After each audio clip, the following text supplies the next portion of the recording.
Hi everyone and welcome to COMM 4050 Communication and Society Theories and Applications. My name is Magdalena Red and I'm the Director of the Communication Program at University College, the University of Denver. I have a BA in Politics from the University of San Francisco, an MA in Latin American Studies from UT Austin, and a few years after getting my MA, I went back to school and got a PhD in Communication and Media Studies from CU Boulder. My academic areas of expertise are global media, critical and cultural studies, gender, race, and class. And there I am with my daughter, who's 3.5. Her name is Gael. I'm going to go ahead and take the video off of me for a little while, and we'll see you back here in a moment. So the agenda for today's brief welcome video is that I'll go over the purpose and structure of the course, some course navigation, etiquette, some of your assignments, and finally some keys to success in COMM 4050 this quarter. This course is a required core course for our MA in Communication Management.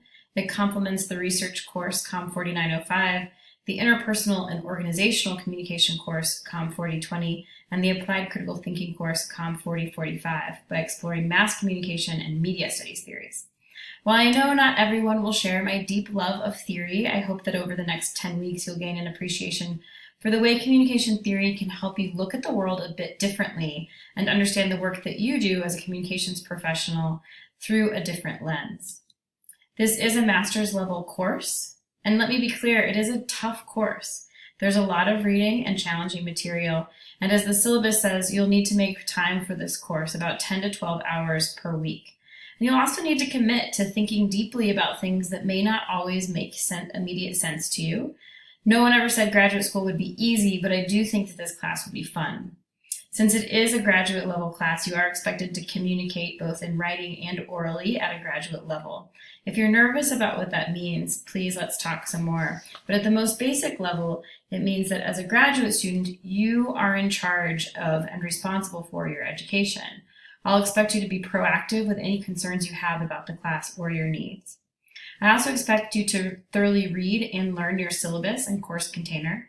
I'm always here for you if you have any questions, but I do respectfully ask that you exhaust the resources in your Canvas container before you email me with a question. We're going to go straight to the Canvas container now. It's been my experience that at least half of the time, probably more, when a student emails me with a question, the answer is usually in the course syllabus, on the course homepage, or in the assignments section of the course. So as you make your way through the course and once you become familiar with the homepage and the syllabus, you will find your weekly content in modules.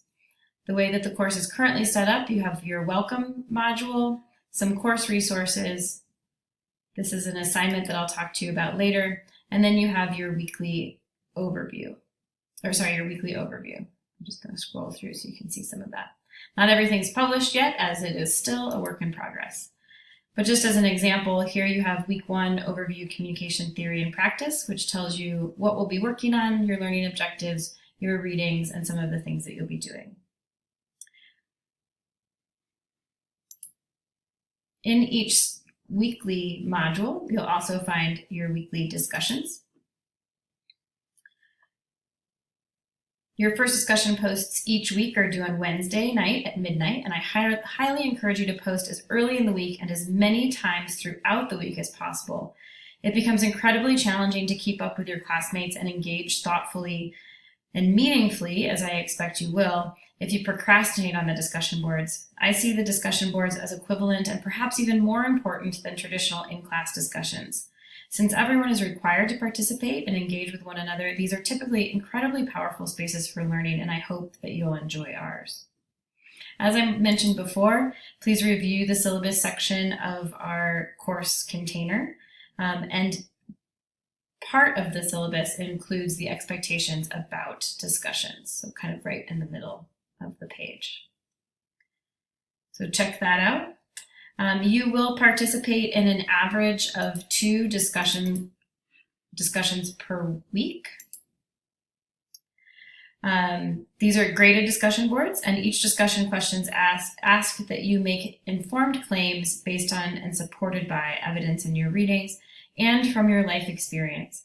In fact, you really can think of discussion boards as a place to blend the academic knowledge you're acquiring each week with your professional life. Students who engage early and often will get the most out of the discussions and the class more generally. We are all professional communicators, and I fully expect everyone in this class to communicate with me and with one another civilly and respectfully and even kindly. I really do strive to cultivate an inclusive and welcoming classroom environment, whether on campus or online. And you are each an important part of our community, and I trust we'll all work to create a positive and productive place where everyone has the opportunity to make the most of their experience. For discussion board posts and major assignments, I do expect you to utilize standard English. And on the discussion boards, I'm open to you using a less formal sort of speaking style, but posts with excessive abbreviations, emojis, or that sort of thing will earn fewer points. There are 3 major assignment groups in this course. You can learn more about the assignments in the assignment tab in your Canvas course container. The first is the theorist grid. For the theorist grid, you'll work in a small group to characterize, summarize, and think through the positions of the different theorists or scholars we're examining this quarter. This assignment is meant as a low-stakes opportunity to grapple with the theories and theorists that you will ultimately utilize in your final assignment. The impassioned defense, in this assignment, you're asked to offer a brief 3 to 4 minute video defense of one of our theorists or scholars. In your defense, you'll describe the main arguments of the theorist or scholar, apply those arguments to a professional communication issue, and then defend the arguments, whether you agree or not. The point here is to really put yourself in the shoes of these thinkers so that you'll be able to more easily apply them in your final assignment. You'll sign up to do 2 of these during the quarter, so go ahead and sign up after you watch this video. So now you may be wondering about the final assignment, which the other assignments are meant to prepare you for. Your final assignment is an imagined dialogue. For this paper, you'll imagine you're in conversation with a stakeholder in your organization. You'll tell them about a pressing issue, describe how 3 different theorists or scholars would approach that issue, and then assess the relative merits of the approaches in articulating a path forward.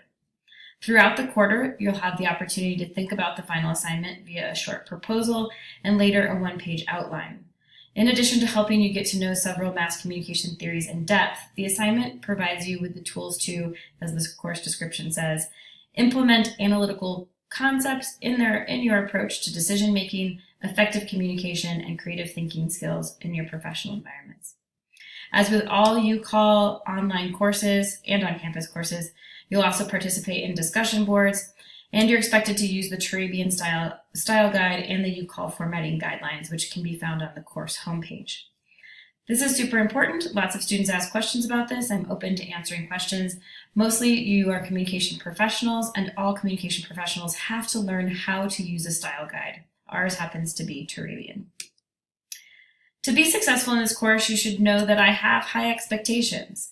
This is a graduate level class, and I'm unapologetic about my high standards with regard to writing, critical thinking, and class participation.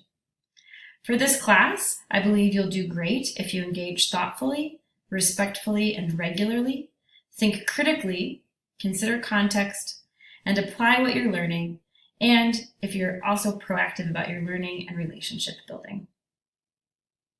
I hope you enjoy the class.